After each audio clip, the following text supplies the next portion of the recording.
Hello friends, आप सभी का हमारे यूट्यूब चैनल पे स्वागत है। आज हम कोलबर्ग की थ्योरी करेंगे, कोलबर्ग के बारे में सीखेंगे। तो कोलबर्ग का नैतिक विकास सिद्धांत के बारे में पढ़ेंगे। कोलबर्ग की शैक्षणिक जीवनी के बारे में पढ़ते हैं भाई। तो लॉरेंस कोलबर्ग का जन्म ब्रोक्सविले, न्यूयॉर्क, संयुक्त राज्य अमेरिका में 25 अक्टूबर 1927 को एवं मृत्यु 19 जनवरी 1987 को हुई थी। ये अमेरिका के एक मनोवैज्ञानिक थे जिनका नैतिक विकास के चरण बहुत प्रसिद्ध हैं। जो क्वेश्चन आ जाता भाई, कोलबर्ग कहाँ के निवासी थे, ठीक है, तो आप बता सकते हैं न्यूयॉर्क, साउथ राज्य अमेरिका के निवासी थे। इनका जन्म कब हुआ था? 25 अक्टूबर 1927 को, ठीक है। और मृत्यु कब हो गई थी वो इनकी मृत्यु हो गई थी 1987 को, ठीक है जी। अब आगे देखिए, ये अमेरिका के एक मनोवैज्ञानिक थे जिनका नैतिक विकास के चरण बहुत प्रसिद्ध हैं। ये शिकागो विश्वविद्यालय के मनोवैज्ञानिक विभाग में तथा हार्वर्ड विश्वविद्यालय के ग्रेजुएट स्कूल के प्रोफेसर थे, ठीक है भाई। अब आगे, कोलबर्ग का नैतिक विकास सिद्धांत। लॉरेंस कोलबर्ग ने पियाजे के द्वारा प्रस्तुत नैतिक विकास से संबंधित विचारों को विस्तृत करके तार्किक चिंतन के 3 स्तरों, जिनमें से प्रत्येक के कुछ सोपान हैं, इन्होंने अपनी 3 स्टेजेस बताई है भाई। कोलबर्ग ने नैतिक विकास के रूप में नैतिक विकास के सिद्धांत को प्रस्तुत किया। 10 वर्ष से 16 वर्ष की आयु के बालकों के सम्मुख कहानियों के रूप में नैतिक दुविधाओं को प्रस्तुत किया गया तथा इन दुविधाओं पर आधारित साक्षात्कार लिए। भाई कोलबर्ग ने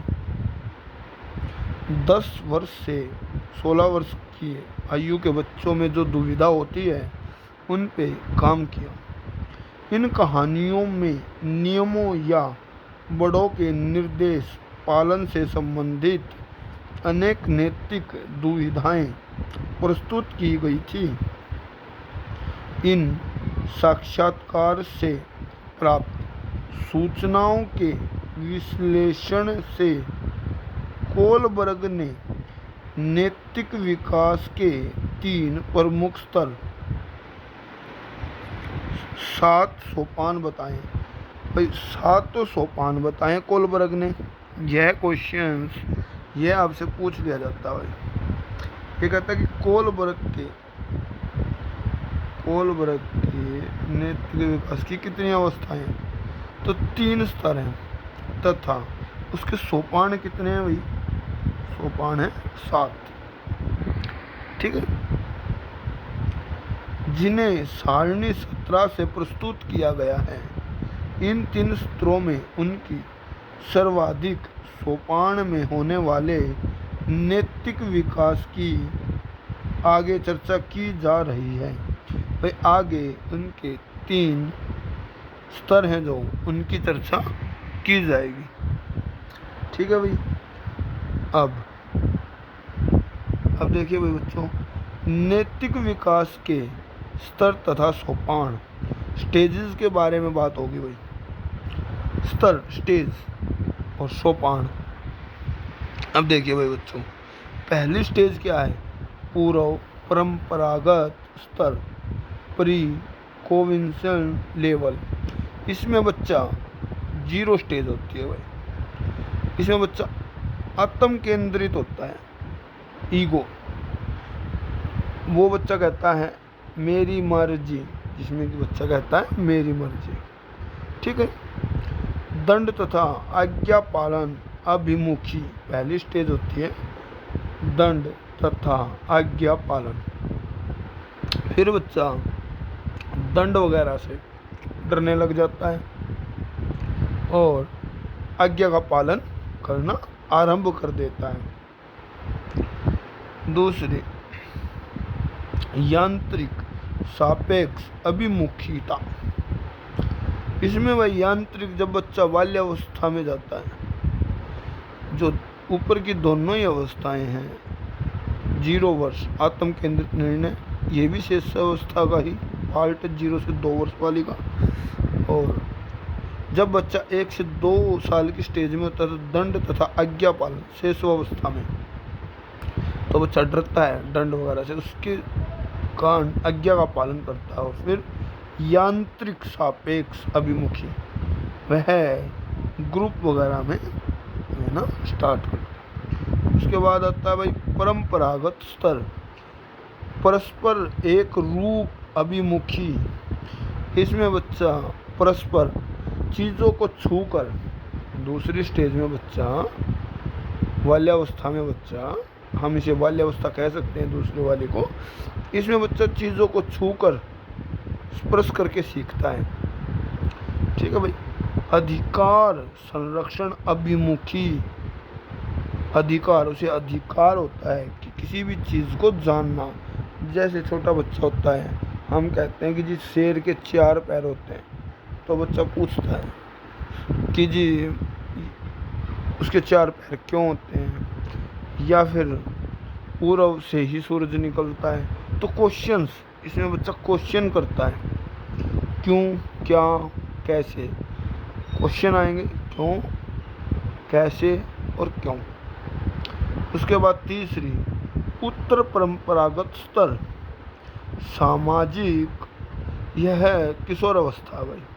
सामाजिक अनुबंधन विधि सम्मत अभिमुखी, इसमें बच्चा समाज से जुड़ जाता है भाई। अब यहाँ पे पर्वत या हमें अपनी गांव, समाज, कॉलोनीज या स्कूल, विद्यालय, उनको संपत्ति को नुकसान नहीं पहुँचाना, ये सारी चीज़ें उसमें भाव उत्पन्न होने लग जाते हैं। उसके बाद आता है सार्वभौमिक नैतिक सिद्धांत।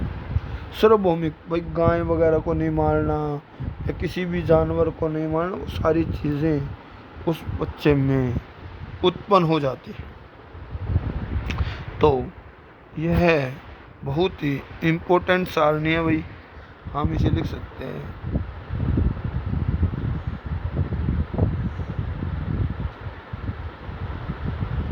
बहुत इम्पोर्टेंट है आपके पेपर के हिसाब से।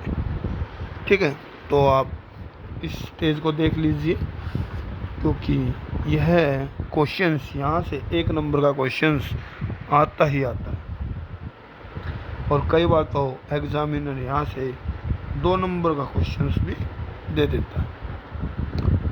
अब यहाँ पे देखिए भाई, जो पहली स्टेज थी परंपरागत स्तर, इसके बारे में थोड़ा सा खुलकर बात करते हैं। हमने पहले स्टेजेस के बारे में पढ़ा, अब उन स्टेजेस को हम व्याख्या के द्वारा पढ़ने की कोशिश करेंगे। इस स्तर पर बालक अपनी आवश्यकताओं के संदर्भ में चिंतन करते हैं।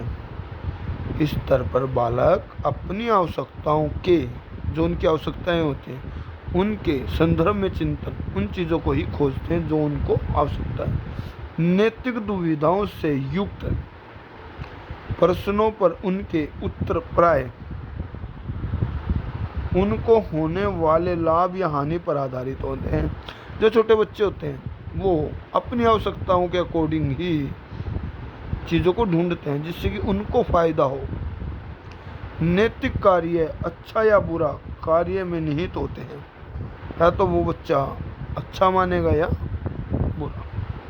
न कि अच्छा या बुरा व्यक्ति में सामाजिक व सांस्कृतिक नियमों जैसे अच्छा या बुरा, सही या गलत आदि की व्याख्या मिलने वाले दंड, पुरस्कार अथवा नियमों का समर्थन करने वाले व्यक्तियों की शारीरिक साम्यता अथवा होने वाले स्थूल परिणामों से आंकी जाती है। अब देखो भाई, जब हम कोई अच्छा कार्य करते हैं तो हमारी प्रशंसा होती है, और जब हम कोई गलत कार्य या बुरा कार्य करते हैं तो हमें क्या मिलता है? दंड। क्या मिलता है? दंड। तो इससे ही हमारी अच्छाई और बुराई को नापा जाता है। इस स्तर पर होने वाले नैतिक विकास को निम्नलिखित 3 उप सोपानों में बांटा जा सकता है। अब इन चीज़ों को वही 3 सोपानों में बांटा जा सकता है। पहला, पहली जो स्टेजेस थी हमारी शिशुअवस्था, उसमें हमने 2 स्टेजेस पढ़ी थी।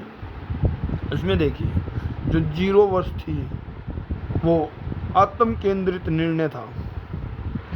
उसमें बच्चा क्या करता? देखिए, इस सोपान में बालक प्रत्येक उस कार्य को जिसे यह करना पसंद करते हैं, जिसे वह खुद करना पसंद करते हैं, अथवा उस वस्तु को जिसे ये प्राप्त करना चाहते हैं, जिसे वो खुद प्राप्त करना चाहता है, अथवा उस व्यक्ति को जो उसकी सहायता करता है, अच्छा समझते हैं।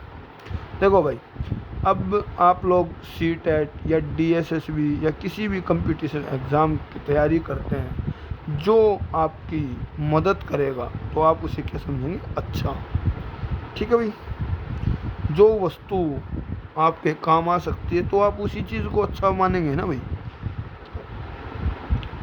इसके विपरीत कोई भी ऐसा कार्य, वस्तु या व्यक्ति जिसे वे नापसंद करते हैं, जिसे वे प्राप्त करना नहीं चाहते, अथवा व्यक्ति जो उन्हें हानि पहुंचाता है, उसे खराब समझते हैं। अब देखो भाई, अब आपको तैयारी तो डीएसएसबी की करनी हो और आपको बताया जाए कि सीटेट के बारे में, तो आप उस चीज़ गलत समझेंगे ना, जिसकी आपकी आवश्यकता नहीं है। जिस चीज़ की आवश्यकता होती है, अगर वही आपको मटेरियल मिल जाए या कोई आदमी मदद कर दे या कोई टीचर्स मदद करे, तो आप उसे अच्छा मानेंगे। तो वही चीज़ यहाँ समझाने की कोशिश की गई है। इस स्तर पर बालक में अपनी इच्छा, अनिच्छा अथवा पसंद नापसंद से अलग हटकर नियमों अथवा दायित्वों का कोई विचार नहीं होता। अब वह उसमें कोई भी अच्छी बुरी चीज़, पसंद नापसंद, इस चीज़ को कोई भी नहीं देखा जाता। ठीक है, कोई दायरा नहीं होता। यह सभी चीज़ें उसे तो सिर्फ अपना परिणाम चाहिए। जैसे आप लोगों को तो अपना एक परिणाम चाहिए, जॉब चाहिए, तो उसी चीज़ पे। तो दोस्तों, इस वीडियो को ज़्यादा से ज़्यादा दोस्तों को शेयर करें, जिससे कि उनको भी अच्छा लगे, और कमेंट करके ज़रूर बताएं हमें कि वीडियो आपको कैसी लग रही है, क्योंकि हम बहुत ही मेहनत करके आपके लिए ये वीडियो बनाते हैं। तो अब दूसरी स्टेज थी उसी में भाई, दंड तथा आज्ञा पालन अभिमुखी, जो पहली स्टेज थी। अब इसमें देखिए भाई, इसमें दूसरी स्टेज को समझाया गया है। इस सोपान में बालक बड़े व्यक्तियों तथा अधिकार संपन्न व्यक्तियों के द्वारा दिए जाने वाले दंड से बचने के प्रति चिंतन रहते हैं। भाई, इस सोपान में बच्चे जो होते हैं, बड़े व्यक्तियों या अधिकारियों, संपन्न व्यक्तियों द्वारा दिए जाने वाले दंड से बचने की कोशिश करते हैं। ये नियम तथा उनको तोड़ने से होने वाले दुष्परिणामों को समझते हैं। जैसे भाई, आप स्कूल में पढ़ रहे हैं और बच्चा अगर स्कूल की दीवार से कूद के भागे तो उसे दंड मिलेगा, ये स्कूल से भागने की कोशिश करे तो उसके लिए उसका दुष्प्रयोग करे तो उसे दंड समझते हैं। किसी कार्य के करने पर होने वाले स्थूल परिणाम उस कार्य को अच्छा बुरा निर्धारित करते हैं। अब जो कार्य आपको दिया गया है वो कार्य आप कैसा करते हैं, उसका जो परिणाम है उसी से पता लगता है कि आपने कार्य अच्छा किया या बुरा। अधिकार अथवा शक्ति ही कार्य को उचित अथवा अनुचित ठहराते हैं। जो आपके अधिकार हैं वही उस चीज़ को उचित व अनुचित दर्शाएंगे भाई। यहाँ तक सभी बच्चों को समझ में आया होगा कि इस पूरे उसको समझाने के लिए हमने एक एक चीज़ को डीपली समझा है। तीसरी स्टेज भाई इसमें यांत्रिक सापेक्ष अभिमुखीता। नैतिक विकास के इस सोपान में बालक अपनी आवश्यकताओं की पूर्ति तब ही करना चाहते हैं जब वे उनकी पूर्ति कर सकने में समर्थ होते हैं। देखो भाई, नैतिक विकास के जो तीसरी स्टेज है उसमें नैतिक विकास में बच्चे तभी, पहली स्टेज की तीसरी है, यह पहली जो स्टेज थी नैतिक विकास की उसी का तीसरा पार्ट है। जब बच्चा किसी कार्य को करने में उसकी आवश्यकता, अब देखो भाई, आपको कोई एग्ज़ाम पास करना है तो उस चीज़ की आपको आवश्यकता है, नीड है, और उसको करने में भी आप सक्षम हैं, तभी आप उस कार्य को कर पाएंगे। जब वे उनकी पूर्ति कर सकने में समर्थ होते हैं वे सब लाभ से प्रोत्साहित होते हैं तथा इस बात को समझते हैं कि संबंध स्थूल पर निर्भर बनते हैं। जब वे ये समझ जाते हैं, जैसे अब आप लोग समझ जाएंगे, कोई भी बच्चा समझ जाएगा कि भाई मुझे पढ़ना है, उसी से मैं पास हो सकता हूँ, तो उसी डायरेक्शन में वो बच्चा पढ़ेगा। न कि सभी के प्रति निष्ठा, न्याय अथवा समर्पण के भाव से वे मानते हैं। वो सभी के प्रति निष्ठा का, न्याय का अथवा समर्पण के भाव से वे मानते हैं कि प्रत्येक व्यक्ति स्वयं को देखना होता है। तो कहते हैं कि भाई पहले आप अपने आप को देखिए, फिर पहले आप अपनी आवश्यकताएं पूरी करेंगे ना। अब पहले आप क्या करेंगे, पहले खुद जो प्राप्त करेंगे, उसके बाद आप अपनी आवश्यकताओं को पूरा करेंगे। जब आपकी खुद की आवश्यकताएं पूरी हो गई तो फिर आप देश के लिए कुछ अच्छा कार्य करने के लिए प्रेरित होंगे। आगे भाई दूसरी स्टेज, परंपरागत स्तर, कॉन्वेंशनल लेवल। दूसरा भाई 3 स्टेजेस थी जिसमें से दूसरी स्टेज पे आ गया वो। कोलबर्ग के अनुसार नैतिक विकास के परंपरागत स्तर पर नैतिक मूल्य अच्छे या बुरे कार्यों को करने में निहित रहते हैं। जो कोलबर्ग है उनके अनुसार जो नैतिक विकास है उनके परंपरागत एक दूसरे से मिले हुए स्तर पर नैतिक मूल्य अच्छे या बुरे कार्य को करने में निहित होते हैं, दोनों को करने में ही निहित होते हैं। बालक बाह्य सामाजिक अपेक्षाओं को पूरा करने में रुचि लेते हैं। अब भाई बाह्य जो बाहर जो समाज से, वहाँ पे आपको दिखाएगा कि भाई बहुत अच्छा है, लेकिन विचार उसके कैसे हैं वो तो उसकी भावनाओं से ही पता लगेगा, तो वो बात करेगा। लेकिन बाहर से रहन सहन अच्छा दिखाने की कोशिश करते हैं। ये अपने परिवार, अपने समूह अथवा अपने राष्ट्र की अपेक्षाओं को पूरा करने को महत्व देते हैं। देखो भाई, मैंने बताया था ना, जो बच्चा बाह्य समाज अपेक्षाओं को पूरा करने में रुचि लेता है वही लेगा ना जो पहले आप अपनी नीड पूरी करेंगे, फिर पहले जॉब चाहिए, जॉब के बाद आप अपनी नीड्स जो भी होगी अपने परिवार की वो पूरी करेंगे, और उसके बाद आप देश के लिए जाएंगे। तो यह फिर देश के लिए सोचते हैं तथा महत्वपूर्ण व्यक्तियों तथा सामाजिक व्यवस्था के अनुरूप कार्य करते हैं। लेकिन यह महत्वपूर्ण व्यक्ति जो होता है वह समाज व्यवस्था, समाज के लिए कार्य करता है भाई। उनमें परंपरागत नियमों तथा दायित्वों के प्रति समर्थन तथा औचित्यों का भाव रहता है। वह हमेशा अपने दायित्वों पर खड़े रहते हैं। जैसे कोई आर्मी में लगा तो वह अपने देश के प्रति वफादार रहता है। ऐसे ही कोई डॉक्टर है तो वो भी कोई पेशेंट उसके पास गया तो उसे ठीक करने की पूरी कोशिश करता है, वह अपने देश के प्रति वफादार रहता है। इस स्तर पर होने वाले नैतिक विकास को निम्नलिखित 2 उप सोपानों में बांटा जा सकता है। अब इस चीज़ को भी 2 हिस्सों में बांटा जा सकता है भाई। अब देखिए,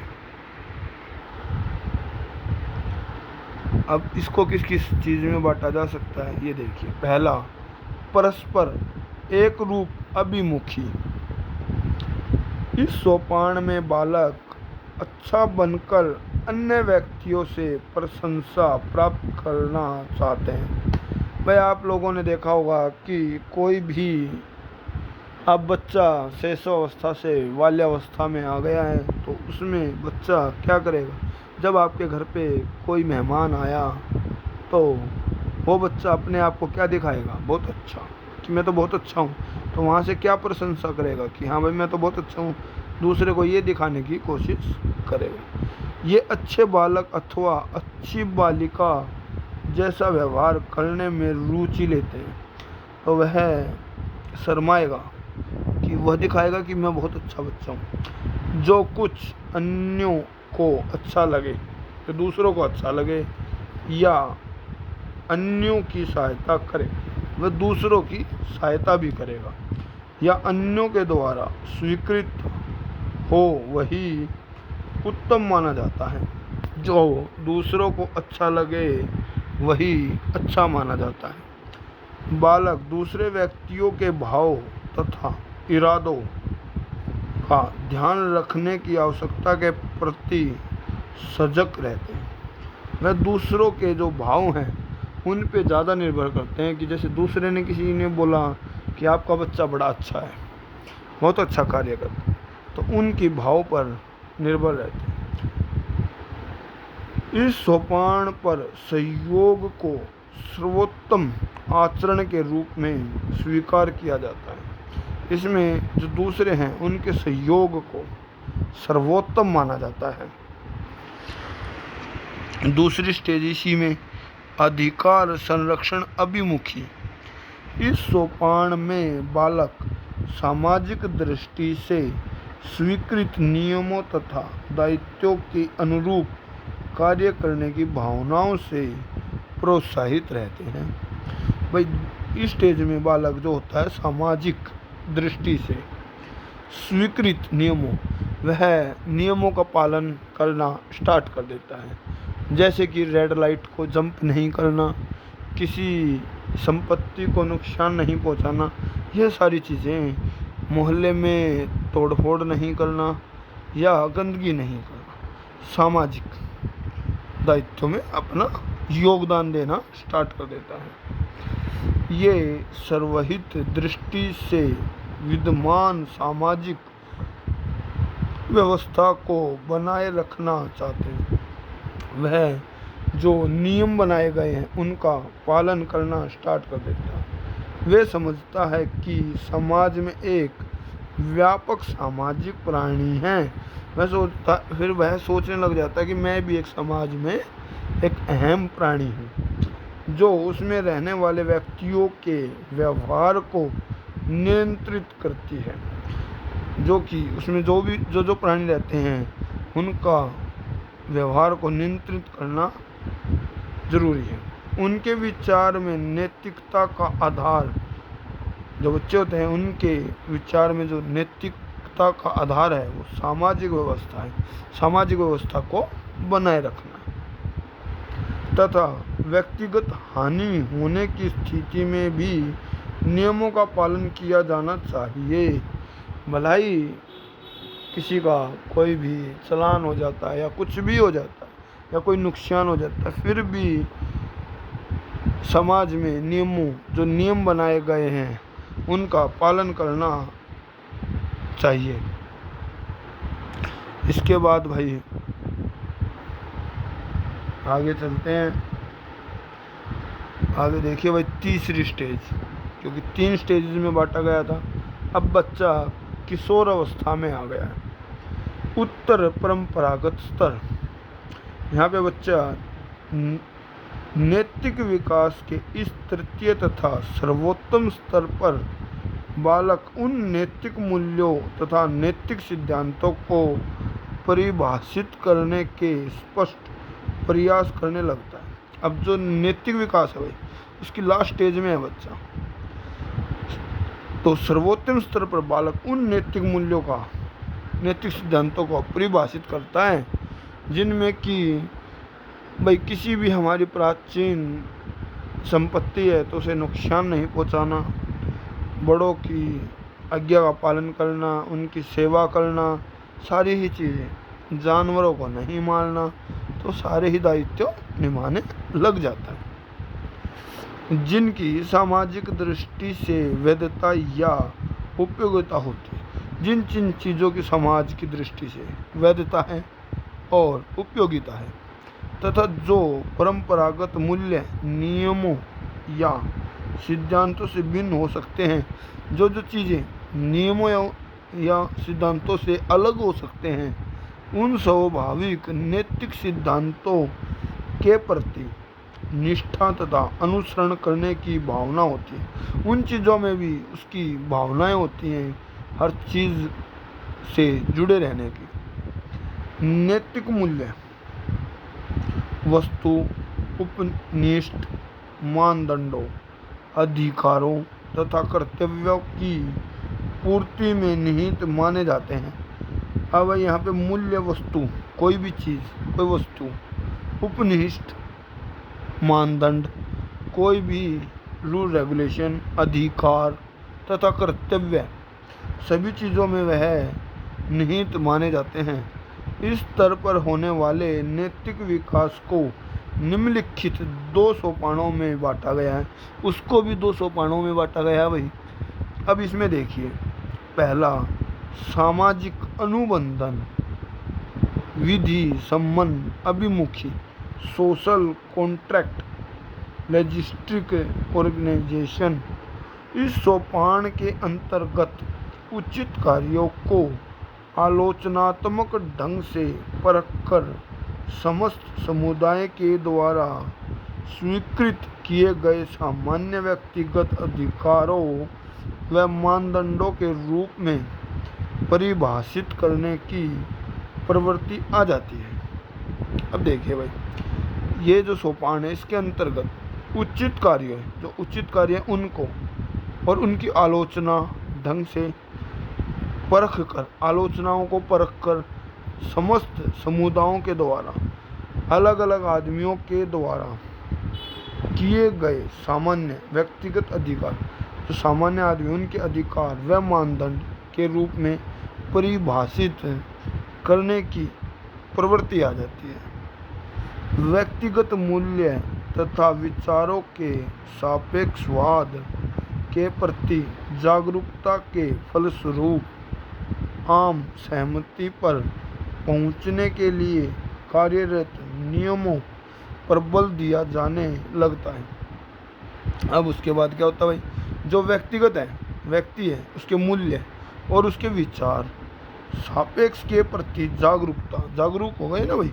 अब यहाँ पे हर आदमी के अपने विचार है के फलस्वरूप आम सहमति, जो चीज़ अगर मान लिया जाए 5 इंसान है तो 5 इंसानों में जो एक आम सहमति बनती है उस पे विचार किया जाने लगा। समाज की आम सहमति क्या है? समाज किससे बना भाई? इंसानों से। के अलावा नियमों को सामाजिक उपयोगिता के तार्किक विचार विमर्श के आधार पर परिवर्तित करने की संभावना रहती है। भाई अब यहाँ पे कहता है समाज के अलावा, अब समाज नहीं है जहाँ, उसके अलावा आदिवासी जगह नियमों की सामाजिक उपयोगिता के लिए तार्किक विचार विमर्श। भाई जो रूल रेगुलेशन है वो सभी इंसानों को देखकर बनाए जाने की बात करते हैं। विविध सम्मत नियमों के अतिरिक्त स्वतंत्र स्वीकारितों या संपूर्ण भाव व्यक्ति को अपने दायित्वों का पालन करने के लिए प्रेरित करता है। अब हर चीज़ को वो दूसरों को प्रेरित करता है कि यह गलत कार्य आप मत कीजिए, रूल रेगुलेशन में रहिए। ठीक है भाई। अब इसके बाद हमारा दूसरा, वो पहला पड़ा था, तीसरी स्टेज का दूसरा, सार्वभौमिक नैतिक सिद्धांत अभिमुखी। इस सोपान में व्यक्ति उचित अनुचित का निर्णय ऐसे निर्धारित नैतिक सिद्धांतों के आधार पर करता है। अब कहता है कि भाई जैसे आप लोगों ने देखा होगा न्यूज़ में डिबेट होती है। अब कोई भी विचार है उस पर डिबेट होगी कि भाई इसका ये फ़ायदा है, ये नुकसान है। उन चीज़ों में भी भाग लेना स्टार्ट कर। जो तार्किक व्यापकता, सार्वभौमिकता तथा एकरूपता से मुक्त होते हैं, वो हर चीज़ से मुक्त होते हैं। ठीक है। उसका सभी पूरे समाज में उस कानून का क्या फ़ायदा होगा और क्या नुकसान होगा, ये सिद्धांत अमृत तथा नैतिक बोध से मुक्त होते हैं। मतलब बिना दिखने वाले, यानी कि कोई रूल आया तो हमें उस पर डिबेट होगी कि उससे हमें आगे क्या फ़ायदा मिलेगा।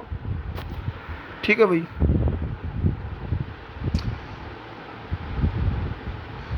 वे न्याय के सर्वमान्य प्राकृतिक सिद्धांत होने के साथ साथ मानव अधिकार की समानता, परस्पर तथा मानव जाति के प्रति सम्मान की भावना से मुक्त होते हैं। अब उसमें कोई जात, बिरादरी या कोई भी कास्ट फैक्टर नहीं होता। वहाँ इंसान सभी के प्रति समान सोचने लग जाता है, जिससे कि एक अच्छे भाव उत्पन्न कर सके। अब देखिए दोस्तों, हमने यह कोलब्रुक का नैतिक विकास कराया है आप लोगों को, और इसमें हमने एक एक स्टेज को, उसके एक एक पहलू को बहुत अच्छे से समझाने की कोशिश की है। तो हम चाहते हैं कि आप इस वीडियो को ज़्यादा से ज़्यादा बच्चों तक शेयर करें और लाइक और सब्सक्राइब करते रहें। हमें ऐसे ही अपना प्यार बनाए रखें, जिससे कि हम, और कमेंट करके हमें ज़रूर बताएं कि आपको वीडियो कैसी लग रही है, जिससे कि हमारा भी मनोबल बढ़े। और अगर आपको कोई टॉपिक समझ नहीं आ रहा है या कोई परेशानी हो रही है तो आप हमें कमेंट में बता सकते हैं। तो हम आगे और वीडियो लेके आएंगे। चलिए अब आप इसे यहीं पे अलविदा करते हैं। आगे बहुत जल्द आपको नेक्स्ट टॉपिक मिलेगा और इनके ऑब्जेक्टिव क्वेश्चंस भी मिलेंगे।